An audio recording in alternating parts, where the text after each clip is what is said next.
Hey everyone, welcome back to Apple Bar, your go-to place for everything Apple. Today we are diving into iOS 18.3.2, the latest update from Apple. We'll cover the build number, iPhone storage impact, firmware updates, battery health performance, Geekbench scores, and of course everything new in this release. So let's get started. The iOS 18.2 update comes with build number and it's relatively small update. Let me show you the build number. It changes to 18 something. As you guys can see here, I'm on iPhone 13 Pro and build number changes to 22D82. So it's quick to download and install. Make sure you have at least 50% of battery and connect your phone to charger during the update.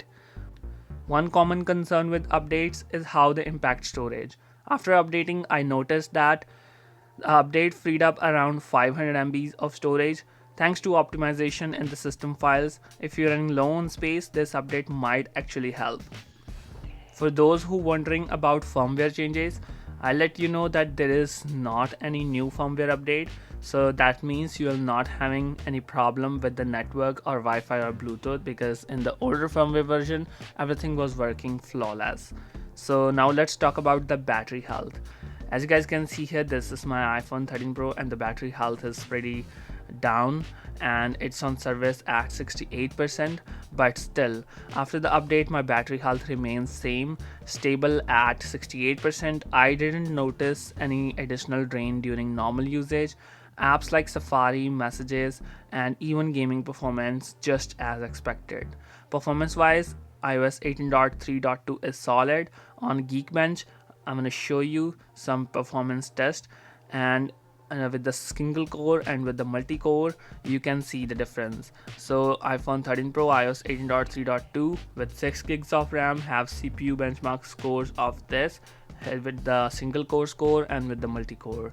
Let me show you the GPU scores and you will see that the performance has been pretty much it's stable and going like in the positive way, and that's good thing. So it didn't slow down here.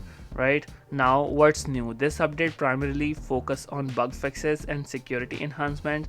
Apple has addressed some issues regarding streaming apps like Netflix and YouTube. While it's not a feature-packed update, it ensures your device runs smoother and more securely.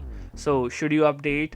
Absolutely. It's quick, stable, and keeps your iPhone running its best.